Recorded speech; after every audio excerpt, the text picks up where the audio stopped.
ونعوذ بالله من شرور أنفسنا ومن سيئات أعمالنا من يهده الله فلا مضل له ومن يضلله فلا هادي له ونشهد أن لا إله إلا الله ونشهد أن محمدا عبده ورسوله أما بعد فإن خير الحديث كتاب الله وخير الهدي هدي محمد صلى الله عليه وسلم وشر الأمور محدثاتها وكل محدثة بدعة وكل بدعة ضلالة وكل ضلالة في النار.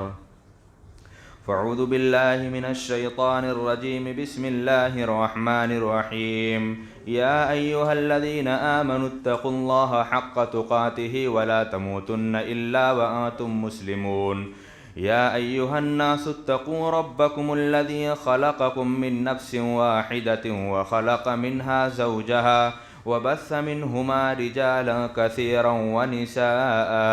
واتقوا الله الذي تساءلون به والأرحام إن الله كان عليكم رقيبا. يا أيها الذين آمنوا اتقوا الله وقولوا قولا سديدا يصلح لكم أعمالكم ويغفر لكم ذنوبكم ومن يطع الله ورسوله فقد فاز فوزا عظيما. فاعوذ بالله من الشيطان الرجيم. بسم الله الرحمن الرحيم. لقد كان لكم في رسول الله أسوة حسنة. وقال الله عز وجل إنا أرسلناك شاهدا ومبشرا ونذيرا. رب اشرح لي صدري ويسر لي أمري واحلل عقدة من لساني يفقهوا قولي. رب زدني علما رب زدني علما. حمد و ثنا کبریائی بڑائی بزرگی وحدہ لا شریک کے لیے لائق و زیبا ہے، جو سارے جہاں کا پالنہار رب العالمین ہے. بعدہ بے شمار درود و سلام نازل ہوں رب العالمین کی جانب سے مبعوث کیے گئے سارے انبیاء کرام، خصوصاً آخر النبی خاتم النبیین احمد مجتبیٰ محمد مصطفیٰ صلی اللہ علیہ وسلم پر اللہم صلی علی محمد مبارک وسلم. حاضرین جمعہ، گزشتہ 2 جمعہ پہلے ایک سلسلہ شروع کیا گیا تھا جناب محمد الرسول اللہ صلی اللہ علیہ وسلم کی سیرت طیبہ کے تعلق سے. اس جمعہ کے اندر ہم نے نبی کریم صلی اللہ علیہ وسلم کی سیرت کے بارے میں ہم نے یہ سیکھا تھا کہ آپ صلی اللہ علیہ وسلم کی سیرت، آپ کی زندگی، آپ کی لائف کی ہسٹری کو پڑھنے کا کیا فائدہ ہے اور کیوں ضروری ہے. یہ ساری کی ساری چیزیں اس جمعہ کے اندر بات آئی تھی. اسی سلسلے کی آج دوسری کڑی انشاءاللہ آغاز کروں گا کہ جناب محمد الرسول اللہ صلی اللہ علیہ وسلم کی زندگی کو پڑھنے والے، آپ کی سیرت کو پڑھنے والے یا آپ کی زندگی کو ایکسیپٹ کرنے والے، ماننے والے صرف اپنے ہی نہیں ہیں، مومن ہی نہیں ہیں، مسلمان ہی نہیں، بلکہ دوست بھی ہیں،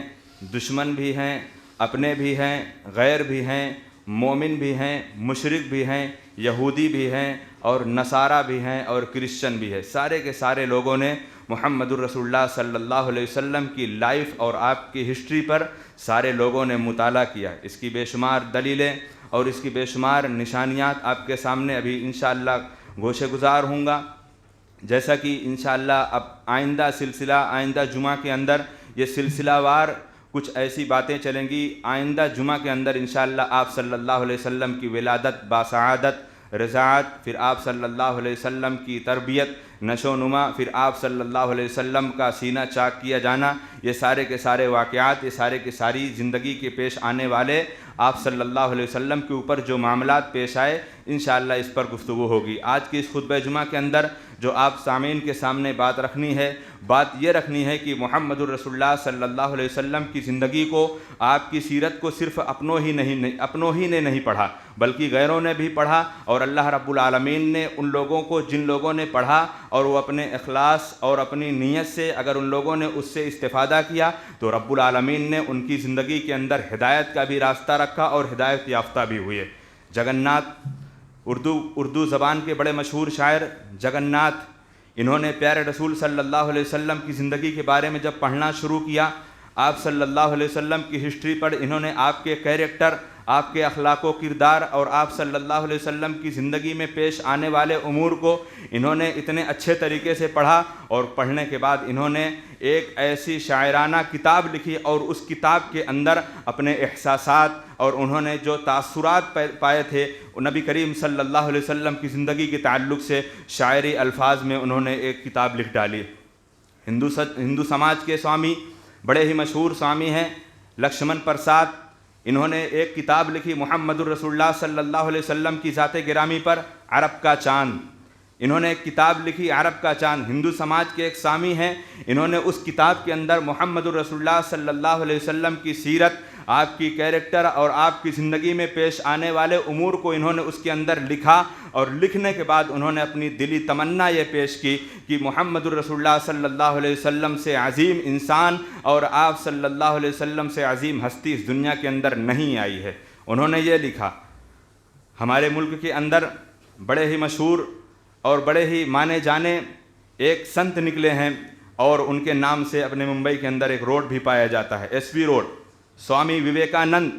انہوں نے محمد الرسول اللہ صلی اللہ علیہ وسلم کی پیغمبریت کو اور آپ صلی اللہ علیہ وسلم کے اخلاق و کردار، آپ کے کیریکٹر کو انہوں نے پڑھنے کے بعد انہوں نے یہ چیلنج کیا، یہ دعویٰ کیا کہ کائنات میں ایسی ہستی کوئی آج تک پیدا ہی نہیں ہوئی کہ جس کے اندر یہ اخلاق پایا جائے، جس کے اندر یہ کیریکٹر پایا جائے۔ محمد الرسول اللہ صلی اللہ علیہ وسلم کی سیرت پر پڑھنے والے بے شمار اپنے ہی نہیں غیر بھی بے شمار ایسی مثالیں پائی جاتی ہیں۔ مائیکل ہارٹ، بہت بڑا کرسچن، بہت بڑا یہودی، اس نے ایک کتاب لکھی دا 100، اس نے ایک کتاب لکھی دا 100، یعنی اس نے اس کتاب کے اندر 100 ایسے عظیم شخصیتوں کے نام لکھے ہیں۔ اس کتاب کے اندر اس نے لکھا کہ اللہ رب العالمین نے جو دنیا کے اندر بہت سے لوگوں کو بھیجا ہے، ان میں سے 100 ایسے عظیم نام ہیں جن سے دنیا والوں کو بڑا فائدہ ہوا، جن سے دنیا والوں کو بڑا اس سے منافع ہوا، اور وہ آپ صلی اللہ علیہ وسلم کو اس کتاب کے اندر سب سے پہلا نمبر دیتا ہے۔ وہ یہودی ہے، کرسچن ہے، وہ حضرت عیسیٰ علیہ السلام کو ماننے والا ہے، یہ الگ بات ہے کہ کس طریقے سے مانتے ہیں، کیا طریقہ ان کا ہے، لیکن وہ اپنے نبی حضرت عیسیٰ علیہ السلام کو اس 100 نامی کتاب کے اندر، ہم میں سے بہت سے ایسے لوگ ہوں گے جو اس کتاب کو پڑھے بھی ہوں گے، اس کتاب کا مطالعہ بھی کرے ہوں گے، بہت سے ایسے ہمارے نوجوان ہیں جو اپنے کورس، اپنے سلیبس کے اندر اس کتاب کو پڑھے ہوں گے، اور کوئی ایک کورس آتا ہے اس کے اندر یہ سلیبس سے داخل کیا گیا ہے۔ اس کتاب کے اندر اس کرسچن مائیکل ہارٹ نے اس میں لکھا کہ محمد الرسول اللہ صلی اللہ علیہ وسلم سب سے پہلے نمبر دینے کے حقدار ہیں، آپ سے پہلے کوئی ایسی ہستی نہیں کہ جس کو نمبر دیا جائے۔ اس نے اپنے نبی کا نام کتنے نمبر پر لکھا؟ اس نے اپنے نبی حضرت عیسیٰ علیہ السلام، یہ ذکر کر دیا ہوں کہ ماننا کوئی الگ طریقہ ان کا تھا، کیا ان کا طریقہ ماننا وہ جانے، اللہ رب العالمین جانے، لیکن اس نے اپنے نبی کو جو مانتا تھا، اس نے اپنے جس نبی کو مانا اس نبی کا نام 6 نمبر پر رکھا۔ حضرت عیسیٰ علیہ السلام کا نام اس کتاب کے اندر 6 نمبر پر رکھا، اور محمد الرسول اللہ صلی اللہ علیہ وسلم کے اخلاق، کردار، کیریکٹر کو پڑھنے کے بعد اس نے یہ محمد الرسول اللہ صلی اللہ علیہ وسلم کو پہلا مقام دیا۔ ڈنمارک کے اندر جب محمد الرسول اللہ صلی اللہ علیہ وسلم، آپ کے ذات گرامی، آپ کے چہرے انور کا جب ایک گندا کارٹون بنایا گیا، ڈنمارک کی لائبریریوں کے اندر سیرت رسول صلی اللہ علیہ وسلم پر لوگ کتاب تلاش کرنا شروع کر دیے، کتابیں کم پڑ گئیں، لوگ پڑھنا اس طریقے سے پڑھیں کہ دیکھا جائے کہ ہے کون شخص۔ لوگ جاننا چاہ رہے تھے کہ آخر اس شخص نے، اگر اس نبی کے بارے میں جس کے سارے دنیا کے اندر اتنے فالوورز ہیں، کسی اور نبی یا کسی اور انسان کے اتنے فالوورز نہیں، آخر کیا ماجرا ہے کہ اس نے جب لکھا تو تحقیق کیا جائے، پڑھا جائے۔ ڈنمارک کے اندر اس صدی میں، اس سال میں، اس وقت میں جتنے دنیا والوں کے اندر جتنا لوگوں نے اسلام قبول کیا تھا، اس کے اوپر یہ اثر پڑا کہ وہ اپنے اندر شرمندہ ہو گیا۔ یہ محمد الرسول اللہ صلی اللہ علیہ وسلم کے کیریکٹر اور آپ کی کردار اور آپ کی سیرت کی زندگی کا معاملہ ہے۔ ایک ڈاکٹر ہے، ایک ڈاکٹر غیر مسلم براہمن سماج سے رکھنے والا تعلق، ایک ڈاکٹر، میاں بیوی دونوں لوگ بہت بڑے ڈاکٹر، اور وہ پیارے رسول صلی اللہ علیہ وسلم کی زندگی پر مطالعہ کر رہے تھے. بڑی مشہور کتاب ہے الرحیق المختوم. ہم تمام مومن بھائیوں کو کتاب پڑھنی چاہیے. اگر جس شخص نے اس کتاب کو پڑھ لیا ہے, اللہ کے رسول صلی اللہ علیہ وسلم کی پوری زندگی کو دیکھ لیا, پڑھ لیا, سمجھ لیا. وہ ایسی کتاب ایک عظیم کتاب ہے. ہمارے ملک کے اندر ایک اعظم گڑھ کے رہنے والے مولانا صفی الرحمن صاحب مبارک پوری رحمہ اللہ نے اس کتاب کو لکھا ہے. اس کتاب کو پڑھو. وہ ڈاکٹر نے بیان کیا, اپنے تاثرات کو بیان کیا کہ میں ایک مرتبہ میں رات کی تنہائی میں لیٹے لیٹے, وہ انگلش میں کتاب موجود ہے, ہندی میں موجود ہے, آپ جس لینگویج میں اس کو حاصل کرنا چاہو ہر لینگویج میں موجود ہے. وہ ڈاکٹر پڑھتے پڑھتے پیارے رسول صلی اللہ علیہ وسلم کی زندگی کا وہ واقعہ پڑھتے ہیں جس واقعے میں جس رات محمد الرسول اللہ صلی اللہ علیہ وسلم کے اوپر, آپ صلی اللہ علیہ وسلم کے اوپر غشی طاری تھی. آپ صلی اللہ علیہ وسلم آخری ایام سے گزر رہے تھے اور وہ آخری رات تھی کہ صبح آپ کا انتقال ہو گیا. وہ ڈاکٹر نے لکھا کہ میں اس کتاب کے اندر اس واقعے نے مجھے جھنجھوڑ کر رکھ دیا. اتنا رویا کہ محمد الرسول اللہ صلی اللہ علیہ وسلم جس کو اللہ رب العالمین نے ساری انسانیت کے لیے رہبر اور رہنما بنا کر بھیجا ہے, اس کے گھر کی حالت و کیفیت کیا ہے. ان کے گھر کی حالت و کیفیت اس طریقے سے لکھا گیا کہ آپ صلی اللہ علیہ وسلم جس رات آپ کا یہ عالم تھا, آپ صلی اللہ علیہ وسلم کے اوپر غشی طاری تھی. ماں عائشہ رضی اللہ تعالی عنہا بیان کرتی ہیں کہ اس رات اپنے پڑوس سے جا کر کہیں سے تیل لا کر اللہ کے رسول صلی اللہ علیہ وسلم کے گھر کو روشن کیا گیا. آپ کے گھر کے اندھیری, آپ کے گھر کی تاریکی اس قدر تھی اور اس قدر نامدار تھی اور اس قدر کہا جائے کہ غربت کا یہ عالم تھا کہ اتنے بڑے نبی, ان کے گھر کا عالم یہ کہ اللہ رب العالمین ان کے گھر کے اوپر یہ آزمائش, جبکہ محمد الرسول اللہ صلی اللہ علیہ وسلم سے بے شمار ایسے موقعوں پر فرشتوں نے کہا کہ اے محمد الرسول اللہ صلی اللہ علیہ وسلم, آپ کی اجازت ہو یہ احد پہاڑ سونا بنا دیا جائے, یہ احد کا پہاڑ آپ کے لیے سونا بنا دیا جائے. لیکن میرے نبی محمد الرسول اللہ صلی اللہ علیہ وسلم نے کبھی دنیا پر مال و دولت پر آپ نے فوقیت نہیں دی. آپ صلی اللہ علیہ وسلم نے کبھی دنیا کو مال و دولت پر تولا ہی نہیں. اور یہ ساری انسانیت کا اس بات پر ثبوت ہے, کوئی بھی دنیا کا کوئی بھی حکمراں, کوئی بھی لیڈر, کوئی بھی پیشوا اور کوئی بھی رہنما اس بات کا دعویٰ نہیں کر سکتا کہ میری لیڈری اور میری یہ پوسٹنگ ہونے سے پہلے میں غربت کی زندگی گزار رہا تھا اور میرے لیڈر بن جانے کے بعد بھی میں غربت کی زندگی گزار رہا ہوں. اس کے برعکس محمد الرسول اللہ صلی اللہ علیہ وسلم نبوت ملنے سے پہلے آپ بڑے مالدار تھے. نبوت ملنے سے پہلے آپ بڑے مالدار تھے اور محمد رسول اللہ صلی اللہ علیہ وسلم نبوت ملنے کے بعد آپ کے اوپر غربت طاری ہوئی. آپ غریبی انداز میں اپنی زندگی گزارنے لگے اور کوئی دنیا کا ایسا لیڈر نہیں. یہ اللہ کا سسٹم, یہ اللہ کا نظام ہے کہ محمد رسول اللہ صلی اللہ علیہ وسلم کو اللہ نے جس تربیت سے نوازا, اللہ رب العالمین نے جس تربیت میں آپ کو رکھا. آگے کے جمعہ میں یہ بات آئے گی کہ آپ صلی اللہ علیہ وسلم کو اللہ نے یتیم کر دیا تھا. آخر اس کی حکمت کیا ہے وہ آگے کی بات آئیں گی. اللہ کے رسول صلی اللہ علیہ وسلم سے بڑا کوئی دنیا کے اندر کوئی یہ لیڈر ایک کوئی پیش کر دے کہ جو اپنے لیڈر بننے سے پہلے جو بہت ہی غریب تھا اور اپنے لیڈر بننے کے بعد بھی بہت ہی غریب رہا ہو. یہ دنیا کا معاملہ ہے, دنیا کا نظام ہے کہ کوئی لیڈر بنتا ہے یا ممبر پارلیمنٹ کا کوئی ایک رکن بنتا ہے اور اس کے لیڈر بننے سے پہلے غربت کا عالم ہوتا ہے اور اس کی دنیا کی زندگی بدل جاتی ہے. جب لیڈر بن جاتا ہے تو مالدار ہو جاتا ہے. محمد الرسول اللہ صلی اللہ علیہ وسلم نے اس کو نہیں چاہا. ماں عائشہ رضی اللہ تعالی عنہا بیان کرتی ہیں نبی کریم صلی اللہ علیہ وسلم کی غربت اور ناداری کا معاملہ کہ میرے اوپر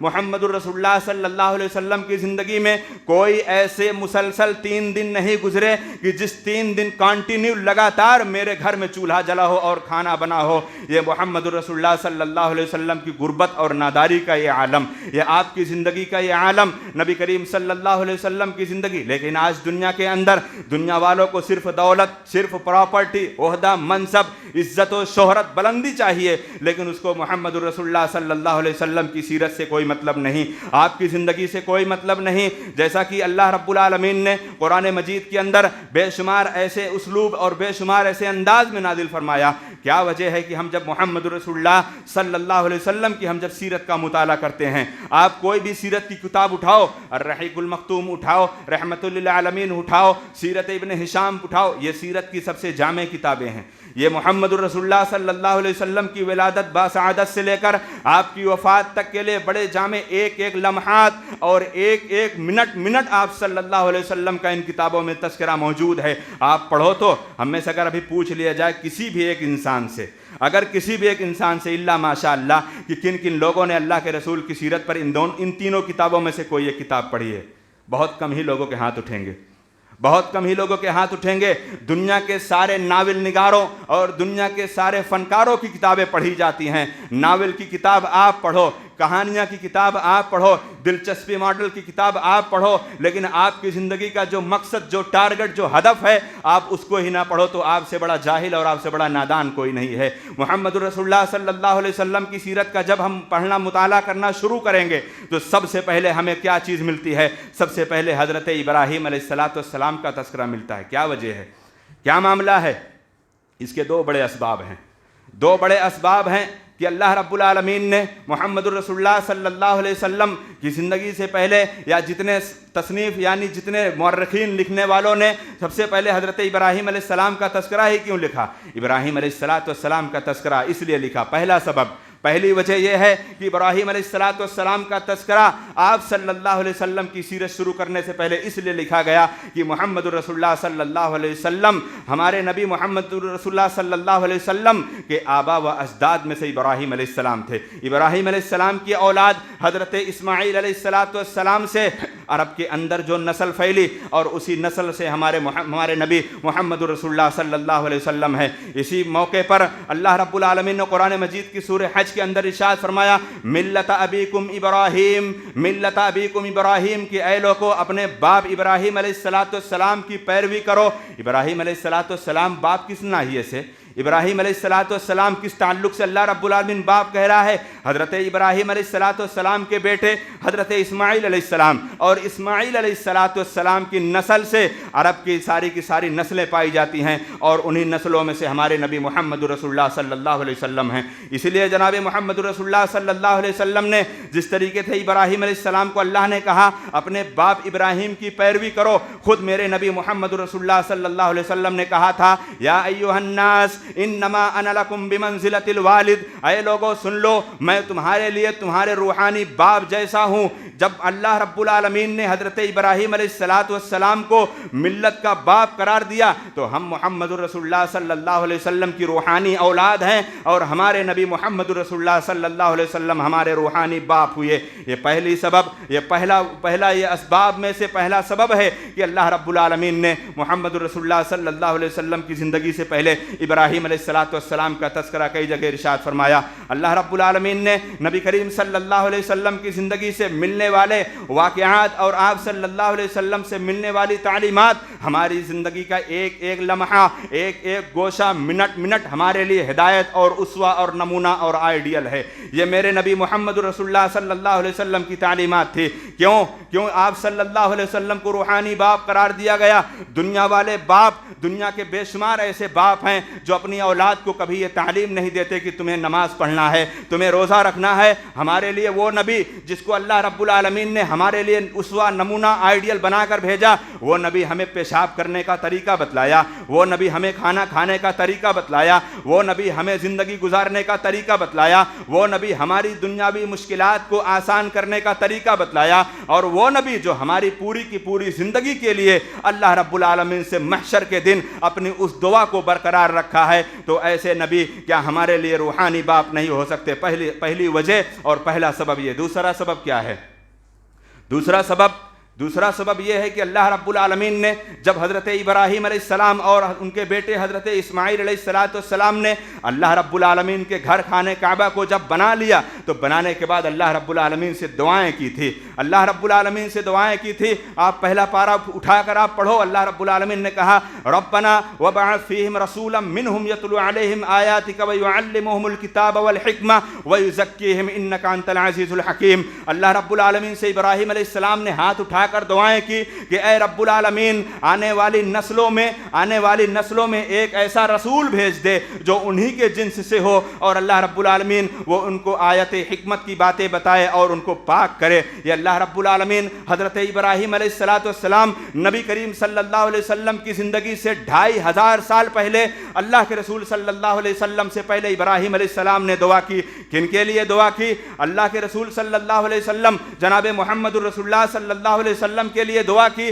اور اللہ رب العالمین نے 2500 سال کے بعد اس دعا کا اثر اور محمد الرسول اللہ کی شکل میں ایک مظہر دکھایا، ایک نشانی دکھائی۔ اس لیے مسلمانوں ہم عبادت کرتے ہیں، ہم نماز پڑھتے ہیں، ہم روزہ رکھتے ہیں، لیکن ہم اپنی آل و اولاد کی زندگی سنوارنے کے لیے دعائیں کرتے ہیں۔ آپ اپنی آل و اولاد کی زندگی بنانے کے لیے دعائیں کرتے ہیں، دنیا کمانے کے لیے دعائیں کرتے ہیں، شہرت کے لیے، عزت کے لیے اور بڑے بڑے غلبے اور مناصب حاصل کرنے کے لیے ہم تو اپنی اولادوں کے لیے دعائیں کرتے ہیں، لیکن ہماری زبان سے کبھی یہ دعائیں نکلی ہیں کہ اے رب العالمین جس طریقے سے یہ ہمارے ملک کے اندر یہ شرک اور بت پرستی کا جو ماحول ہے، جہاں بھی دیکھو وہاں پر مزارے، جہاں پر دیکھو وہاں پر چرچ، جہاں پر دیکھو نظر اٹھاؤ وہاں کرسچن اور دنیا کے سارے بت پرست ہمارے سامنے موجود ہیں۔ کیا ہم نے اپنی آنے والی نسلوں کے لیے ہم نے بارگاہ الہی میں ہاتھ اٹھائی کہ اے رب العالمین جس طریقے سے میں تیرے نبی کے راستے پر ہوں، میں توحید کے راستے پر چل رہا ہوں، اللہ آنے والی نسلوں میں بھی ہمارے لیے ان نسلوں کو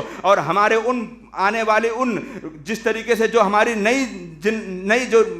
اولاد آنے والی ہے، اللہ رب العالمین ان کے لیے وہی توحید کا راستہ اور وہی ہدایت کا راستہ بنا دینا۔ کیا ہم نے اپنی اولادوں کے لیے دعا کی؟ اللہ کے نبی حضرت ابراہیم خلیل اللہ نے اللہ رب العالمین سے دعائیں کی، اور 2500 سال بعد اللہ رب العالمین نے اس دعا کا نتیجہ دکھلایا محمد الرسول اللہ صلی اللہ علیہ وسلم کی شکل میں، اور اللہ رب العالمین نے آپ کو بھیجا دنیا والوں کی رہنمائی کے لیے، اور اللہ رب العالمین نے کہا وَبَعَثْ فِيهِمْ رَسُولًا مِّنْ أَنفُسِهِمْ يَتْلُو عَلَيْهِمْ آیاتک وَيُعَلِّمُهُمُ الْکِتَابَ وَالْحِکْمَةَ۔ اے رب العالمین ایک ایسا نبی بھیج دے جو تیری آیتوں کو پڑھ کر ان کے سامنے بیان کرے، حکمت کی باتیں بتائے اور ان کو پاک کرے، ان کو دنیا کے گناہوں سے، دنیا کی معصیتوں سے اور رب کی نافرمانیوں سے ان کو بچائے۔ تو اللہ رب العالمین نے بھیجا جناب محمد الرسول اللہ صلی اللہ علیہ وسلم کو۔ یہ اللہ کا کرم اور یہ اللہ کا فضل اور یہ اللہ کا احسان نہیں تو اور کیا احسان ہے، لیکن ہم نے اس احسان کو فراموش کر دیا ہے۔ ہم نے اس احسان کو فراموش کر دیا ہے۔ ہم نے اپنی زندگی کے اندر کبھی ہم نے یہ غور و فکر کیا کہ میرے نبی محمد رسول اللہ صلی اللہ علیہ وسلم کی سیرت اور آپ کی ہسٹری کو پڑھنے والے غیر لوگ پڑھ کر ہدایت یافتہ ہو گئے، اور ہم جاننے کے باوجود بھی ہم انکار کر دیتے ہیں۔ ہم جاننے کے باوجود بھی انکار کر دیتے ہیں۔ اللہ کے رسول صلی اللہ علیہ وسلم کی تعلیمات، آپ کی سیرت، آپ کی زندگی، آپ کی ہسٹری پڑھنے کے بعد اگر کوئی شخص اور کوئی مومن اگر اپنے آپ کو محمد الرسول اللہ صلی اللہ علیہ وسلم سے محبت کا دعویٰ کرتا ہے، اور وہ صرف محبت نام کی محبت ہوتی ہے اور اس کے عمل، اس کے کردار اور اس کی زندگی میں اس کی نشانیاں نہیں ملتی، تو ایسا محبت کرنے والا اس روئے زمین پر سب سے جھوٹا انسان ہے۔ اس روئے زمین پر سب سے جھوٹا انسان ہے جو محمد الرسول اللہ صلی اللہ علیہ وسلم کا عاشق ہونا قرار دے اور نماز اس کی زندگی کے اندر کبھی نہ پائی جائے۔ ابھی گزشتہ ایام میں محمد الرسول اللہ صلی اللہ علیہ وسلم کی وفات کا جشن منایا گیا، آپ کی وفات کا جشن منایا گیا۔ نعوذ باللہ، کوئی مت کہنا کہ آپ کی پیدائش کا جشن منایا گیا، آپ کی وفات کا جشن منایا گیا۔ کیوں؟ کیونکہ یہ سارے محدثین اور سارے مفکرین اور سارے ائمہ اور سارے صلحاء کا اس پر متفقہ فیصلہ ہے کہ آپ کی وفات 12 ربیع الاول کو ہوئی تھی، اور محمد الرسول اللہ صلی اللہ علیہ وسلم کی ولادت کے نام پر خوشی منا کر مسجدیں خالی کر دی ہم نے، نمازیوں کو ڈھونڈا جائے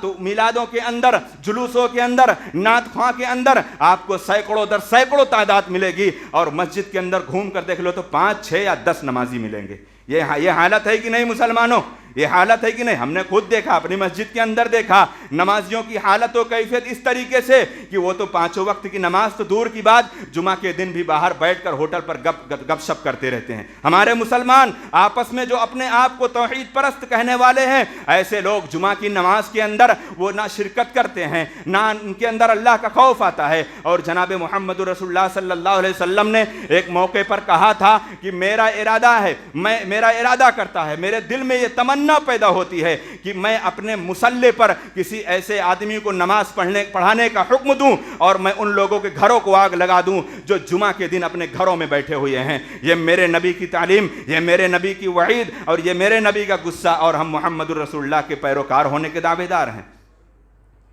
ایک سبب، ایک نقطہ اور ایک چیز اور ہمارے درمیان میں کھٹکتی ہے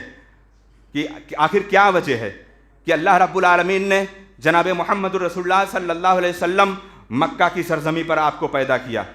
اور عرب قوم کے اندر آپ کو پیدا کیا؟ اس کی کیا وجوہات؟ بے شمار ایسی وجوہات اور بے شمار اس کے ایسے اسباب پائے جاتے ہیں، بے شمار اس کے اسباب پائے جاتے ہیں، لیکن جغرافیائی اعتبار سے، سائنٹسٹ اعتبار سے آپ دیکھو کہ مکہ المکرمہ دنیا کا سینٹر پلیس ہے، دنیا کا سینٹر پلیس ہے کہ جہاں پر ساری دنیا کی بیچ کا حصہ پایا جاتا ہے۔ ہاں، اپنے مسجد کی اگر چوہدی دیکھی جائے تو بیچ کا حصہ وہ پایا جائے گا، ادھر اتنی جگہ، ادھر اتنی جگہ، ادھر اتنی جگہ، ادھر اتنی جگہ۔ اللہ رب العالمین نے ایک وجہ یہ ہے کہ جناب محمد رسول اللہ صلی اللہ علیہ وسلم کو ساری دنیا والوں کے لیے رشد و ہدایت بنا کر بھیجا تھا، اس لیے آپ کو اس سینٹر پر بھیجا کہ آپ صلی اللہ علیہ وسلم دنیا والوں کے سامنے دین، دعوت و تبلیغ کا کام کریں۔ پہلی وجہ یہ ہے۔ دوسری وجہ کیا کہ آخر عرب کے اندر آپ صلی اللہ علیہ وسلم کو کیوں بھیجا گیا؟ محمد رسول اللہ صلی اللہ علیہ وسلم کو اللہ رب العالمین دنیا والوں کی ساری حرکت و عادات اور ان کی ساری حرکات سے واقف تھا، اور یہ عرب کے اندر ان کے اندر یہ خوبیاں موجود تھیں، بے شمار ایسی خوبیاں موجود تھیں۔ انہی خوبیوں میں سے ایک خوبی وفاداری کی خوبی تھی۔ عرب اپنے اندر آج بھی وفادار پائے جاتے ہیں، جس طریقے سے جناب محمد رسول اللہ صلی اللہ علیہ وسلم کی زندگی میں ان کے اندر وفاداری تھی، اور اگر وہ کسی کو اپنا مان لیں، کسی کو اگر اپنا وفاداری کا ثبوت دینے لگے تو اپنے جسم کا آخری خون کا قطرہ بھی اس کے لیے بہانے کو تیار ہوتے ہیں۔ یہی معاملہ میرے نبی کے ساتھ پیش آیا، یہی معاملہ میرے نبی کے ساتھ پیش آیا۔ ثمامہ بن اسال ابھی یہ اسلام نہیں لائے، اسلام لانے سے پہلے نبی کریم صلی اللہ علیہ وسلم ایک جنگ کے اندر، ایک قافلے کے اندر ان کو گرفت کروا کے مسجد کے اندر لاتے ہیں، اور ان سے نبی کریم صلی اللہ علیہ وسلم نے کہا، اے ثمامہ نظر اٹھا کر تو دیکھ لو، اے ثمامہ کچھ بات تو کر لو۔ ثمامہ نے کہا، ان تقتل زاد من وان تنعم علی شاکرین۔ اللہ کے رسول صلی اللہ علیہ وسلم کو جواب دے رہے ہیں، نظر نہیں ملا رہے ہیں۔ اللہ کے رسول نے صرف اتنا کہا، اے ثمامہ نظر تو ملاؤ، ابھی اسلام نہیں لائے ہیں، اے ثمامہ نظر تو ملاؤ۔ ابھی ثمامہ کی زندگی انشاءاللہ آنے والے ایام میں مدنی زندگی میں آپ صلی اللہ علیہ وسلم کی مدنی زندگی میں اس کا تذکرہ ہوگا۔ اللہ کے رسول صلی اللہ علیہ وسلم کی زندگی میں ابھی یہ ایمان نہیں لائے، اور آپ صلی اللہ علیہ وسلم کے سامنے آپ سے چہرہ ملانا بھی گوارا نہیں کر رہے کہ آپ سے میں چہرہ ملا لوں۔ لیکن اسلام لانے کے بعد انہوں نے کیا تاثرات پیش کیا؟ انہوں نے کہا کہ اے میرے نبی محمد رسول اللہ صلی اللہ علیہ وسلم، اللہ مجھے معاف کر دے، اس روئے زمین پر میرے ایمان لانے سے پہلے آپ کا صورت سب سے بدصورت چہرہ تھا، نعوذ باللہ، لیکن ایمان لانے کے بعد اے اللہ کے رسول صلی اللہ علیہ وسلم یہ جان بھی آپ پر نچھاور ہے، اور آپ سے محبوب اور آپ سے حسین چہرہ اس روئے زمین پر ہم نے نہیں دیکھا۔ یہ وفاداری کی مثال ہے، یہ وفاداری کہ جو عرب کے اندر اللہ رب العالمین نے ان کے اندر وہ خوبیاں پیدا کی تھی، اور انہی خوبیوں میں سے بے شمار ایسی خوبیاں ان کے اندر مہمان نوازی تھی۔ جیسا کہ اللہ رب العالمین نے ابراہیم علیہ السلام کے تذکرے میں ذکر فرمایا کہ ابراہیم علیہ السلام بہت بڑے مہمان نواز تھے، اور مہمان نوازی کا عالم یہ تھا کہ اپنی دسترخوان پر کبھی وہ اکیلے کھانا نہیں کھایا کرتے تھے، کسی نہ کسی کو ضرور گھسیٹ کر پکڑ کر اس کو لایا کرتے تھے۔ ایک مرتبہ بڑا مشہور واقعہ ہے کہ ابراہیم علیہ السلام نے ایک آگ کی پوجا کرنے والے کو پکڑ کر لائے، اپنے دسترخوان پر بٹھائے، اور کھانا کھانے کے لیے جب شروع کیے تو اس نے کہا بسم النار۔ ابراہیم علیہ السلام نے کہا بسم اللہ، اس نے کہا بسم النار۔ ابراہیم علیہ السلام نے ہاتھ پکڑ لیا، کہا رک جا، تو اللہ کا نافرمان بندہ ہے، تجھے میں کیسے کھلاؤں؟ اللہ رب العالمین نے منع کر دیا کہ اے ابراہیم، یہ بندہ اتنی عمر اس کی گزر گئی، یہ میری نافرمانی کرتا رہا، میں اس کو کھلاتا رہا، تم کیوں روک رہے ہو؟ یہ اللہ رب العالمین کا نظام، یہ اللہ کا قانون کہ اللہ رب العالمین رحمان بھی ہے، رحیم بھی ہے، اور یہ رحمان کی صفت دنیا کے سارے بندوں کے اوپر ہے، اور رحیم کی صفت آخرت میں صرف مومن بندوں کے لیے خاص ہے۔ تو اللہ رب العالمین اگر محمد رسول اللہ صلی اللہ علیہ وسلم کو عرب قوم کے اندر بھیجا تو یہ اس کی حکمتیں اور اس کی کچھ خوبیاں تھیں، اور ان کے اندر بڑی بڑی خوبیاں جو وفاداری کا، اور ان کے اندر ایک جو سب سے بڑی خوبی تھی غیرت مندی، جس کو انگلش میں ایگو کہا جاتا ہے، انا، خودی، یہ ان کے اندر بہت بہت سخت تھی کہ وہ کبھی زندگی میں وہ اپنے آپ میں کبھی بغیرت والا کام نہیں کرتے تھے۔ اور یہ تاریخ گواہ ہے کہ جو قوم بغیرت پر آمادہ ہو گئی، جو قوم اپنے آپ کو بغیرتی کرنے پر آمادہ ہو گئی، کبھی اس نے کوئی اچھا کارنامہ نہیں کیا ہے۔ کبھی اس نے اچھا کوئی کارنامہ نہیں کیا۔ بنو اسرائیل کو دیکھو، موسیٰ علیہ السلام کی قوم ہے، اللہ رب العالمین نے حکم دیا کہ اے موسیٰ اس بنو اسرائیل کو لے کر جاؤ، مصر کی سرزمین میں موجود ہیں، اور اللہ رب العالمین کا حکم ہوا کہ اے موسیٰ اپنی قوم بنو اسرائیل کو لے کر جاؤ اور فلسطین میں جا کر تم فتح کرو، فلسطین کے جا کر ان سے جنگ کرو۔ لیکن بنو اسرائیل نے انکار کر دیا، کہا ان فیہا قوما جبارین، قالوا یا موسیٰ ان فیہا قوما جبارین، اے موسیٰ تمہیں پتہ ہے وہ بڑی مضبوط قوم ہے اور بڑی مضبوط فوج ہے، ہم اس سے جائیں گے جنگ کرنے۔ یہ حقیقت ہے کہ وہاں پر ایک فوج پائی جاتی تھی امالیکا، بڑی مضبوط فوج تھی، لیکن اللہ کا وعدہ تھا کہ اے موسیٰ لے کر جاؤ، فتح میں دوں گا۔ لیکن قوم نے انکار کر دیا۔ جب قوم والوں نے انکار کیا تو یہ مثال ہے کہ خود ہی اپنے اندر جو بغیرتی جس نے پیدا کر لی، اور اس کو فرعون کے ظلم بربریت نے، فرعون کی عناد نے، فرعون کی دشمنی نے موسیٰ علیہ السلام کی قوم کو ان کو بغیرت بنا دیا تھا، اور ان کی بغیرتی نے اپنے نبی سے یہاں پر بحث کرنے تیار ہو گئے، اور اللہ رب العالمین نے حضرت موسیٰ علیہ السلام کو کہا کہ یہ بنو اسرائیل کے لیے 40 سال سزا مقرر ہے کہ جو اسی وادی میں رہ کر یہ ٹھہرے، ان کے لیے کوئی راستہ نہیں ہے۔ چنانچہ 40 سال تک اسی وادی میں وہ ٹھہرے رہ گئے، اور یہ اللہ رب العالمین نے کر کے دکھایا۔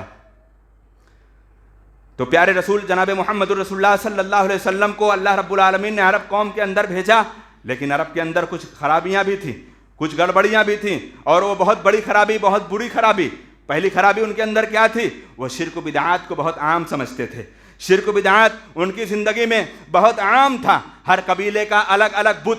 ایک قبیلے کا منات، ایک قبیلے کا عزا، ایک قبیلے کا ہبل، ایک قبیلے کا لات، سارے قبیلوں نے اپنے لیے ایک معبود بنا رکھا تھا، ایک معبود بنا رکھا تھا، ان کی عبادت کرتے تھے۔ لیکن اللہ رب العالمین نے جناب محمد رسول اللہ صلی اللہ علیہ وسلم کو بھیجا، اس بت پرستی کا خاتمہ ہوا۔ آپ کو پتا ہے خانہ کعبہ کے اندر 300 سے زائد بت رکھے تھے، محمد رسول اللہ صلی اللہ علیہ وسلم نے سارے بتوں کو توڑ کر برابر کر دیا۔ تو ان کے اندر بت پرستی کا یہ عالم تھا، شرک و بدعات کا اتنا عام تھا کہ اللہ رب العالمین نے قرآن مجید کے اندر ارشاد فرمایا، اللہ رب العالمین نے کہا ارائیت من اتخذ الہہ ہوا افانت تکون علیہ وکیلا، کہ اے نبی محمد رسول اللہ صلی اللہ علیہ وسلم یہ ایسے لوگ ہیں جو ایک نہ ایک دن اپنے بتوں کو بدلتے رہتے ہیں۔ ان کا معاملہ کیا ہوتا تھا؟ اللہ رب العالمین نے کہا مشرک کا معاملہ بڑا انجام، بہت برا انجام ہوتا ہے۔ ان کا معاملہ یہ ہوتا تھا کہ کبھی وہ جب سفر کے لیے نکلا کرتے تھے، جب وہ کسی قافلے کو لے کر ساتھ میں نکلتے، اپنے بتوں کو ساتھ میں لے کر جاتے تھے، وہ اپنے بتوں کو ساتھ میں لے کر جاتے تھے، اور جب کہیں کوئی اچھا بت دکھا، کوئی اچھا خوبصورت پتھر دکھا، اس کو پھینک دیتے تھے، دوسرا پتھر اٹھا لیتے تھے۔ یہ ان کی معبودان باطلہ اور یہ ان کے عقیدے کی بات تھی۔ ایک موقع پر تو یہاں پر بیان کیا گیا کہ کچھ ایسے لوگ جو اپنے زادے راہ، جو توشہ کھانے پینے کا جو سامان ہوتا، ستو کو انہوں نے اپنے بت کی شکل میں بنا لیا، اور راستے میں جب پہنچے کھانا ختم ہو گیا، کھجور ختم ہو گیا، پینے کے سامان سارے ختم ہو گئے، انہوں نے اپنے بت کو توڑنا شروع کیا۔ کسی نے ہاتھ کو توڑا کھا لیا، کسی نے پاؤں کو توڑا کھا لیا۔ یہ شرک بدعات، یہ ذلت و رسوائی کی باعث ہے، اور جو دنیا کے اندر شرک کرتا ہے، اللہ رب العالمین نے کہا وَمَن يُشْرِكْ بِاللَّهِ فَكَأَنَّمَا خَرَّ مِنَ السَّمَاءِ فَتَخْطَفُهُ الطَّيْرُ أَوْ تَهْوِي بِهِ الرِّيحُ فِي مَكَانٍ سَحِيقٍ۔ اللہ رب العالمین نے کہا جو اللہ کے ساتھ شرک کرتا ہے اس کا معاملہ ایسا ہوتا ہے کہ اللہ رب العالمین اس کو آسمان سے پھینکتا ہے، وہ چاہے کوئی پرندے اچک لے، وہ چاہے کسی اور مقام پر جا گرے۔ یہ اللہ رب العالمین نے مشرک کا انجام بتایا۔ اور عرب کے اندر ایک خرابی اور پائی جاتی تھی۔ وہ خرابی کیا تھی؟ ان کے اندر کبھی ایسا کوئی معاملہ آتا، اگر ایک فرد کا معاملہ دوسرے فرد سے اگر لڑائی جھگڑے کی بات آ گئی تو وہ ایک فرد کی لڑائی جھگڑے پورے کے پورے قبیلے والوں کی ہو جاتی تھی۔ ایک آدمی کی لڑائی، بڑا مشہور واقعہ ہے، ایک آدمی کی لڑائی صرف اس بنیاد پر ہو گئی کہ میرا گھوڑا تیرے گھوڑے سے پیچھے کیوں ہو گیا۔ ایک گھڑ سواری کا معاملہ چل رہا تھا، ایک آدمی پیچھے رہ گیا اور ایک آدمی کا گھوڑا آگے چلا گیا۔ صرف اس بنیاد پر دو افراد میں جنگیں چھڑ گئیں، اور جنگ یہاں تک چلی گئی کہ دو بڑے بڑے قبیلے آپس میں لڑ پڑے اور وہ ہلاک و برباد ہو گئے۔ تو یہ ان کے اندر خرابیاں بھی تھیں۔ اور اللہ رب العالمین نے کہا محمد رسول اللہ صلی اللہ علیہ وسلم کو بھیجنے کے بعد اللہ نے کہا اذ کنتم اعداء فالف بین قلوبکم، اے لوگوں جب اس وقت تم آپس میں ایک دوسرے کے دشمن تھے، اللہ رب العالمین نے تمہارے دلوں کے اندر وہ محبت پیدا کی، تم آپس میں بھائی بھائی بن گئے۔ اور دوسرے مقام پر اللہ رب العالمین نے کہا وَأَلَّفَ بَيْنَ قُلُوبِهِمْ لَوْ أَنفَقْتَ مَا فِي الْأَرْضِ جَمِيعًا، اس روئے زمین پر جتنی بھی چیزیں خرچ کرنی چاہو، اور اگر تم خرچ کر کے سوچو کہ ہم آپس میں محبت پیدا کر لیں، یہی معاملہ ہمارے مسلمانوں کا بھی ہے۔ ہمارے مسلمانوں کا بھی ہے، ہم صف اول کے نمازی ہیں، آپس میں ایک دوسرے سے بغض کرتے ہیں، ایک دوسرے سے حسد کینہ کپٹ رکھتے ہیں، ایک دوسرے سے سلام کرنا گوارا نہیں کرتے۔ یہ مسلمانوں کی حالت پیارے رسول صلی اللہ علیہ وسلم کی، آپ صلی اللہ علیہ وسلم کی بعثت سے پہلے، آپ کی پیدائش سے پہلے زمانہ جاہلیت میں عرب جب گزر رہا تھا تو اللہ رب العالمین نے یہ تذکرہ بتا کر ذکر فرما دیا کہ اے لوگو، اللہ رب العالمین کا تمہارے اوپر یہ کرم ہوا کہ اللہ نے ایک نبی کو بھیج کر تمہارے لیے آپس میں دشمنی کو ختم کر کے تم کو بھائی بھائی بنا دیا۔ اور ہمارا معاملہ کیا ہے؟ ہم نماز بھی پڑھتے ہیں، روزے بھی رکھتے ہیں، چہرے پر محمد رسول اللہ صلی اللہ علیہ وسلم کی سنت عظیمہ بھی ہے، لیکن آپس میں ایک دوسرے سے سلام کرنا گوارا نہیں کرتے۔ یہ کون سا اسلام ہے؟ یہ کون سا مسلمان ہے جو مسلمان ہونے کا دعویٰ کرتا ہے لیکن اسلام کی ساری تعلیمات پر عمل کرنے کے پیچھے ہٹ جاتا ہے؟ ایک برائی ان کے اندر اور پائی جاتی تھی۔ کیا برائی پائی جاتی تھی؟ ایک برائی اور پائی جاتی تھی دور جاہلیت کے اندر، وہ اپنے آپ میں اپنی بچیوں کو زندہ درگور کر دیتے تھے، اپنی بچیوں کو زندہ دفن کر دیتے تھے۔ پیارے رسول صلی اللہ علیہ وسلم کے سامنے ایک صحابی آتے ہیں، انہوں نے کہا اے اللہ کے رسول صلی اللہ علیہ وسلم، میرے سے اس دنیا کے اندر اتنا بڑا جرم ہوا ہے کہ شاید اس روئے زمین پر کسی سے اتنا بڑا جرم نہیں ہوا۔ صحابی رسول نے کہا اللہ کے رسول، میں نے اپنے انہی ہاتھوں سے میں اپنی 8 بچیوں کو زندہ درگور کیا ہوں، 1 2 3 نہیں، میں اپنی 8 بچیوں کو انہی ہاتھوں سے زندہ درگور کیا ہوں۔ اے اللہ کے رسول، اللہ رب العالمین سے دعائیں کیجئے، میں کیا کروں؟ پیارے رسول صلی اللہ علیہ وسلم نے کہا جاؤ تم 8 غلاموں کو آزاد کر دو، اللہ سے توبہ کرو، اللہ معاف کر دے گا۔ جاؤ تم اپنے اس جرم پر شرمندہ اور نادم ہو کر جاؤ تم اللہ رب العالمین کی راہ میں 8 غلام کو آزاد کر دو۔ انہوں نے کہا اللہ کے رسول اتنی طاقت بھی نہیں ہے کہ 8 غلام کو خریدوں اور پھر آزاد کر دوں۔ پھر اللہ کے رسول نے کہا اچھا جاؤ 8 اونٹ اللہ کی راہ میں قربان کر دو۔ تو پیارے رسول صلی اللہ علیہ وسلم کی یہ تعلیمات عظیمہ، اور آج ہماری دنیا کے اندر بھی یہ گندی ذہنیت اور یہ ایک عام چلن ہے کہ ہمارے گھروں کے اندر کچھ ایسے گھر ہیں جن کے گھر کے اندر بیٹی کی پیدائش پر ناک پھول جاتی ہے۔ اللہ رب العالمین نے کہا وَإِذَا بُشِّرَ أَحَدُهُمْ بِالْأُنثَىٰ ظَلَّ وَجْهُهُ مُسْوَدًّا وَهُوَ كَظِيمٌ، ایسے لوگوں کا چہرہ تو کالا ہو جاتا ہے جن کے گھر کے اندر بیٹیاں پیدا ہوتی ہیں، اور جبکہ جناب محمد رسول اللہ صلی اللہ علیہ وسلم نے ضمانت دی ہے، آپ صلی اللہ علیہ وسلم نے ضمانت دی ہے، دو اپنے بچوں کی جو شخص کفالت کرتا ہے تعلیم و تربیت کے ساتھ اور ان کی پڑھائی لکھائی کے ساتھ، ان کے کھانے پینے کے انتظام کے ساتھ، جو اچھے طریقے سے اپنی بچی کا نکاح کر دیتا ہے، وہ اللہ رب العالمین نے کہا، پیارے رسول صلی اللہ علیہ وسلم کی لسانی زبان سے آپ صلی اللہ علیہ وسلم نے کہا محشر میں وہ ہم دونوں ایسے کھڑے ہوں گے۔ پیارے رسول صلی اللہ علیہ وسلم نے مثال دی۔ ایک صحابی نے سوال کیا اللہ کے رسول کیا اگر ایک بیٹی ہے تو اس کے لیے بھی یہ بشارت ہے؟ پیارے رسول صلی اللہ علیہ وسلم نے کہا ہاں، معاملہ میرے نبی کا یہ، آپ صلی اللہ علیہ وسلم کی یہ بشارت، اور آج اسی نبی کی امتی کی حالت یہ ہے کہ بیٹی کی پیدائش ہونے کے بعد اللہ نے کہا کچھ ایسے لوگ ہیں جو اپنے گھروں سے نہیں نکلتے، مارے شرم اور مارے عار کی وجہ سے۔ اسلام نے وہ مقام و مرتبہ دیا بیٹیوں کے تعلق سے کہ بیٹیوں کو وہ ملا ہے، اگر اسلام دے دیا ہے جس چیز کو، اگر تم دینے کے لیے تیار ہو جاؤ، رب کعبہ کی قسم دنیا کے اندر کوئی بیٹی لاچار بے بس ہو ہی نہیں سکتی۔ کیوں؟ ہم نے تو جہیز کو بنا رکھا ہے، ہم نے وراثت میں ہمارا منہ پھٹ جاتا ہے، وراثت کی بات آتی ہے کلیجہ پھٹ جاتا ہے، اور وہی بہن جو ہمارے گھروں کو آتی ہے اپنے سر کو نیچا کر کے آتی ہے، کہیں ایسا نہ ہو کہ میرا بھائی اپنے گھر سے بھگا دے، اس وقت جب میں اپنے بھائی سے مطالبہ کر دوں کہ وارث میں میں بھی ہوں، اپنے باپ کی وراثت میں بھی ہوں، اور بھائی بہن کے حصے کو کھا کر وہ سمجھتا ہے میں سچا پکا مسلمان ہوں اور سجدہ کرتا ہے، حج بھی کر کے آتا ہے۔ رب کعبہ کی قسم اگر تم اپنی بچیوں کو وراثت میں حصہ نہیں دیتے ہو، اللہ رب العالمین کے سامنے کھڑے کیے جاؤ گے اور اس کا جرم تمہیں قبول کرنا پڑے گا اور سزا بھی ملے گی۔ ہاں، اسلام نے مقام وہ دیا کہ اللہ رب العالمین نے اس کو وہ مقام دیا کہ اگر باپ کے یہاں ہے باپ کے مال میں بیٹی کا حصہ ہے، شوہر کے یہاں ہے شوہر کے پاس اس کا حصہ ہے، اللہ نے دونوں جگہ حصہ دیا، لیکن ملتا کہاں بیچاری کو ہے؟ ہاں، ہم نے تو اپنی زندگی میں صرف جہیز بنا لیا ہے۔ آپ اپنی پوری زندگی پراپرٹی بیچ کر اگر اپنی بیٹی کو جہیز دیتے ہو اور اس کو حق کے وراثت سے محروم کرتے ہو، آپ نے اس کا حق ادا نہیں کیا۔ جناب محمد رسول اللہ صلی اللہ علیہ وسلم کی بیٹی کا نکاح کیسے ہوا؟ آپ صلی اللہ علیہ وسلم کی بیٹی فاطمہ الزہرا رضی اللہ تعالی عنہا کا نکاح کیسے ہوا، اس نکاح کو پڑھو اور اس نکاح کو دیکھو، اسی طریقے سے اپنی بچیوں، بیٹیوں اور بہنوں کو نکاح کرو۔ آج معاملہ کیا ہے، ہمارے گھروں کے اندر، ہمارے مسلم معاشرے کے اندر اتنی بچیاں بنا نکاح کے بیٹھی ہیں، اس کے ذمہ دار وہ لوگ ہیں جو جہیز کو فروغ دیتے ہیں اور وراثت کو کاٹتے ہیں، سب سے بڑے ذمہ دار ہیں۔ اللہ کی قسم آئے دن ایک نہ ایک بات آتی ہے کہ مولانا کوئی اچھا لڑکا دیکھو، اپنی بیٹی کے لیے، اپنی بہن کے لیے کوئی رشتہ دیکھنا ہے۔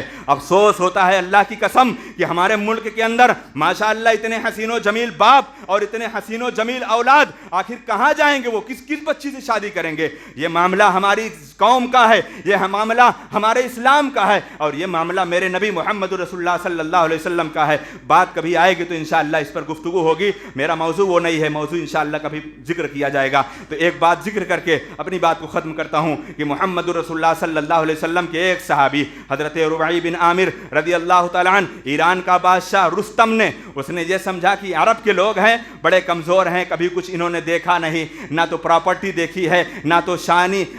عالی شان بنگلے دیکھے ہیں، نہ تو عالی شان محل دیکھے ہیں۔ اس کو پتا چلا کہ اللہ کے رسول کے صحابہ آ رہے ہیں، تو اس نے اپنے سپہ سالاروں سے کہا، ایران کا بادشاہ، ایران کا سپہ سالار رستم، اس نے کہا چلو پورے محل کو عالی شان بنا دو، اللہ کے نبی کے جو صحابہ آ رہے ہیں وہ عرب میں کبھی دیکھے نہیں ہوں گے۔ چنانچہ صحابی رسول، اللہ کے رسول صلی اللہ علیہ وسلم کے صحابی پہنچتے ہیں، حضرت ربعی پہنچتے ہیں اور رستم سے آنکھیں ملا کر، نہ اس کے عالی شان محل پر کوئی نظر، نہ اس کی دولت پر کوئی نظر، اور نہ تو اس کے معاملات اور نہ تو اس کی خوبصورتی پر کوئی نظر صرف اس پر پڑتی ہے۔ انہوں نے کہا جئنا لنخرج به من العباد، کہ اے رستم میں تیرے پاس اس لیے آیا ہوں کہ بندوں کو غلامی سے، بندے کی غلامی کو نکالنے آیا ہوں، اور میں اس لیے آیا ہوں من عبادت اللہ وحدہ، میں اللہ رب العالمین کے بندوں کو اس لیے نکالنے آیا ہوں تاکہ وہ اللہ کی عبادت کرے اور دنیا والوں کی غلامی اور دنیا والوں کی عبادت کو چھوڑ کر ایک رب واحد کی عبادت کریں۔ یہ اپنے اندر، ان کے اندر یہ غیرت مندی تھی، ان کے اندر یہ ایگو تھا جس کو صحابہ کرام نے اپنایا، اور اسی طریقے سے میرے نبی محمد رسول اللہ صلی اللہ علیہ وسلم کو دنیا کے اندر بھیجا گیا۔ انشاءاللہ آئندہ خطبہ میں اللہ کے رسول صلی اللہ علیہ وسلم کی زندگی کے تعلق سے گفتگو ہوگی کہ آپ کی پیدائش، آپ صلی اللہ علیہ وسلم کی تعلیم و تربیت، آپ کا یتیم ہونا اور آپ صلی اللہ علیہ وسلم کا سینہ چاک کیا جانا، یہ سارے کے سارے واقعات انشاءاللہ آپ کے سامنے بیان کیے جائیں گے۔ رب العالمین سے دعا العالمین ہم تمام مسلمان بھائیوں کو محمد رسول اللہ صلی اللہ علیہ وسلم کی سیرت طیبہ کا مطالعہ کرنے کی توفیق عنایت فرما دے۔ اے بار الہ ہم تمام مسلمان بھائیوں کے اندر میرے نبی محمد رسول اللہ صلی اللہ علیہ وسلم کی محبت عملی طور پر اللہ ہمارے اندر کوٹ کوٹ کر بھر دے۔ اے بار الہ ہمارے نبی محمد رسول اللہ صلی اللہ علیہ وسلم کی تعلیمات ہم بھی سنیں اور اپنے ان بھائیوں کو پہنچائیں، اور خاص طور سے اپنے ان بھائیوں کو پہنچائیں جو بھائی اللہ کے رسول صلی اللہ علیہ وسلم کی دین کی طرف کوئی پوچھتے ہیں، غیر لوگ ہیں۔ ہمارے نوجوانوں کی ذمہ داری ہوتی ہے کہ وہ نبی صلی اللہ علیہ وسلم کی تعلیمات پر، آپ کی ہسٹری پر کوئی چھوٹی چھوٹی پمفلیٹ بنا کر اپنے ان بھائیوں کو دے۔ آپ کے کیریکٹر کے تعلق سے یہ دعوت کا بہت بڑا مشن اور یہ بہت بڑا اس کا انشاءاللہ آپ کو صلہ ملے گا۔ اللہ رب العالمین ہمیں نیک عمل کرنے کی توفیق عنایت فرما۔ اللہ دنیا کے اندر جو ہمارے مومن بھائی بیمار ہیں، اللہ رب العالمین انہیں مکمل شفا یابی نصیب فرما دے۔ اے بار الہ دنیا کے اندر جس طریقے سے تنگ دستی کی زندگی گزار رہے ہیں، اے اللہ رب العالمین ہمارے ان مومن بھائیوں کی تو مدد فرما کر اللہ ان کو زندگی میں خوشحالی پیدا کر دے۔ اے اللہ جو دنیا سے کوچ کر گئے اللہ انہیں کروٹ جنت الفردوس میں اعلیٰ مقام نصیب فرما دے۔ بارک اللہ لنا ولکم فی القرآن العظیم ونفعنی وإیاکم بالآیات والذکر الحکیم انہ تعالی جواد الکریم ملک بر الرحیم۔